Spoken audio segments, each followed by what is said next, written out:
Alaska, a land of untamed beauty. Majestic mountains pierce the sky, vast forests stretch endlessly, pristine waters reflect the heavens. It's a place where nature reigns supreme. But beneath this awe-inspiring facade lies a darker truth, a secret that whispers in the wind, a horror that lurks in the shadows. The wilderness is unforgiving. It swallows the unprepared, consumes the weak. In its vastness, entire communities can vanish without a trace, without a whisper. The isolation is both blessing and curse. It offers freedom, but at what cost? The early 1900s saw a rush of fortune seekers, dreamers and outcasts.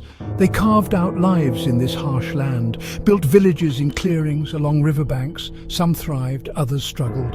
And a few fell victim to something far worse than nature's wrath. In the heart of this wilderness, a village once stood. Blackwater, they called it, a name that would soon drip with dread.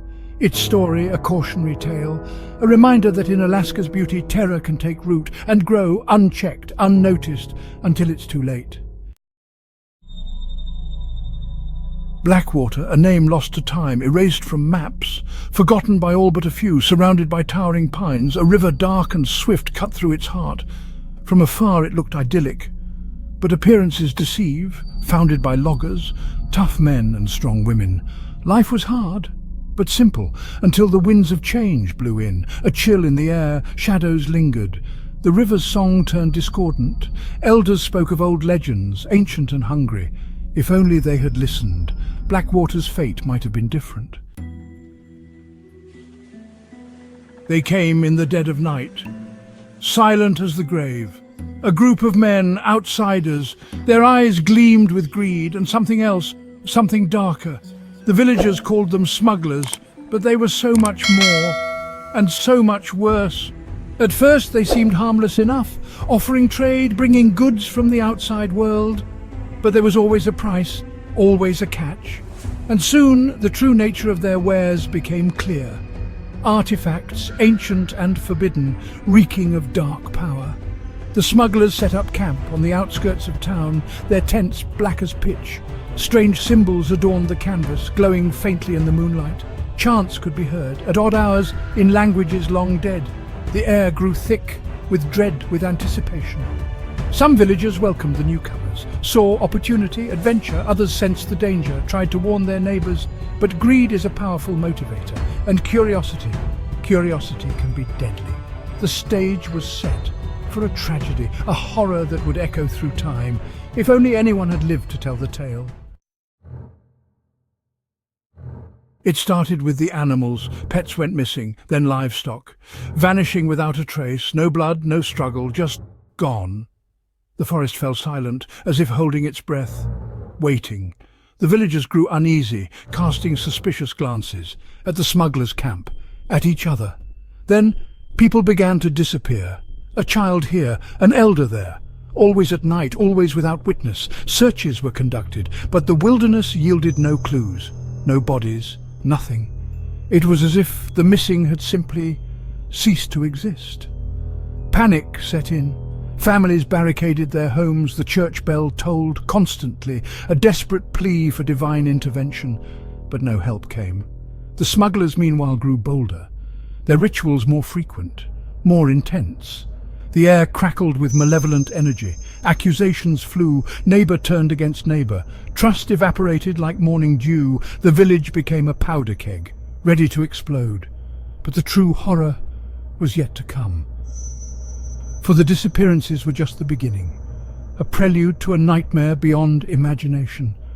Blackwater was about to learn the true meaning of terror. Section 5. Rituals in the dark, unholy worship, and ancient evil. The smugglers' true purpose revealed itself. On a moonless night when the stars seemed to blink out, one by one, they gathered in a clearing, chanting, swaying, their voices a cacophony of madness. At the center, an altar, black stone slick with something.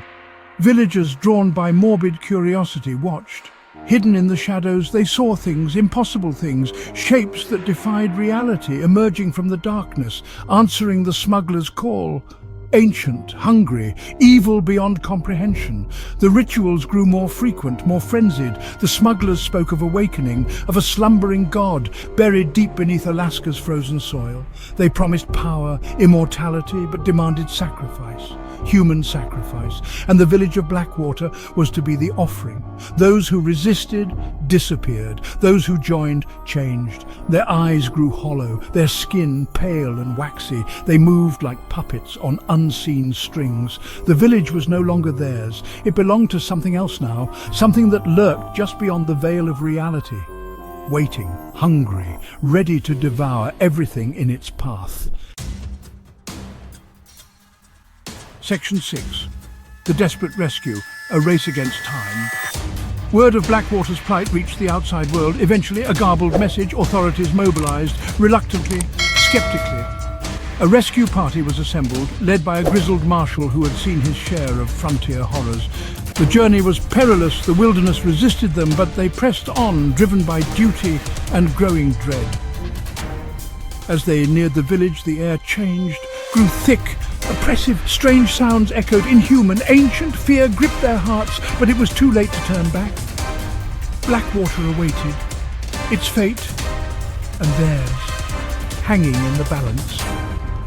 They reached the village outskirts at dawn. An eerie silence greeted them. The marshal steeled himself, gave the order to move in. Little did they know, they were walking into the maw of a nightmare. The village's grim secrets. The rescue party entered Blackwater, guns drawn, senses alert. The village seemed deserted, empty houses, abandoned streets, shadows moved, whispers in the air with no source. They found the first body. In the church, mutilated, twisted, more followed. The stench of death and something older, fouler. In the village square they made their grimmest discovery. The smuggler's altar, pulsing with dark energy, surrounded by things no longer human. The marshal ordered a retreat, but it was too late.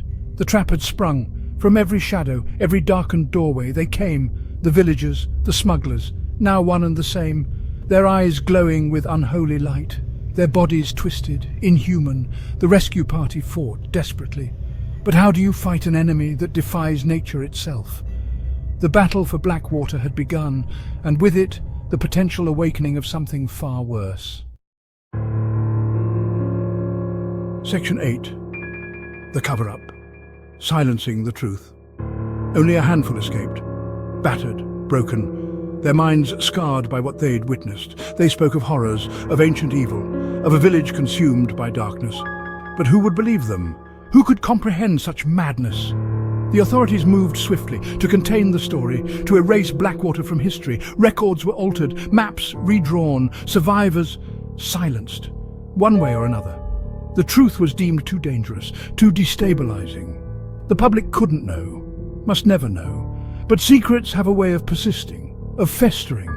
Rumors spread in whispers, in dark corners, of a lost village, of smugglers who dealt in souls, of something ancient and evil, awakening in Alaska's heart. The cover-up held. Barely. But at what cost? Those involved in the cover-up changed, haunted by what they knew, by what they'd done.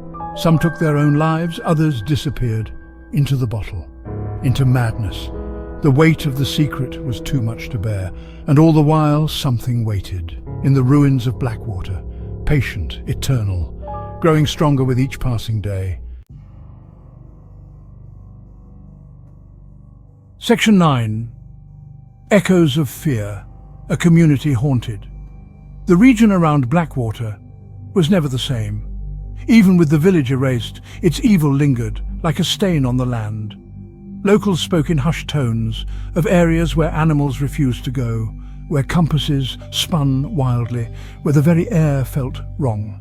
Nightmares plagued the nearby towns, shared visions of dark rituals, of twisted beings, of a hunger that could never be sated. Children woke screaming, adults found themselves sleepwalking towards the site where Blackwater once stood, as if called. Expeditions were mounted by thrill-seekers, paranormal investigators. They entered the forests, full of bravado, returned changed, if they returned at all. Some babbled of impossible geometries, of ruins that shifted, of eyes in the darkness. Watching, always watching. The authorities maintained their silence, but their actions spoke volumes.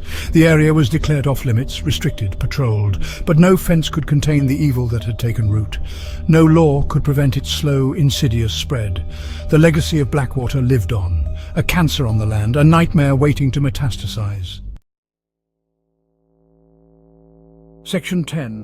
The Lingering Darkness, Alaska's Unspoken Warning. Today, Alaska remains a land of beauty, of majesty, but for those who know, who remember, it's also a land of secrets, of warnings unspoken. The site of Blackwater remains untouched, unmapped, a hole in the wilderness, where even the bravest fear to tread. Sometimes hikers report strange sightings, lights in the distance, where no light should be, sounds that defy description, and always a sense of being watched, of being hunted, by something ancient, something patient. The smuggler's legacy endures in whispered tales, in unexplained disappearances, in the way the old-timers eye the deep woods with fear, with respect. The authorities maintain their silence, but their vigilance never wavers, for they know the true horror of what lurks in Alaska's heart. So if you find yourself in Alaska's wilderness, beware. Listen to the wind, heed the shadows, and if you hear whispers of a place called Blackwater, run and don't look back, for some secrets are best left buried, some evils best left undisturbed. Alaska's beauty is real, but so is its darkness, a darkness that waits, hungers, and never, ever forgets.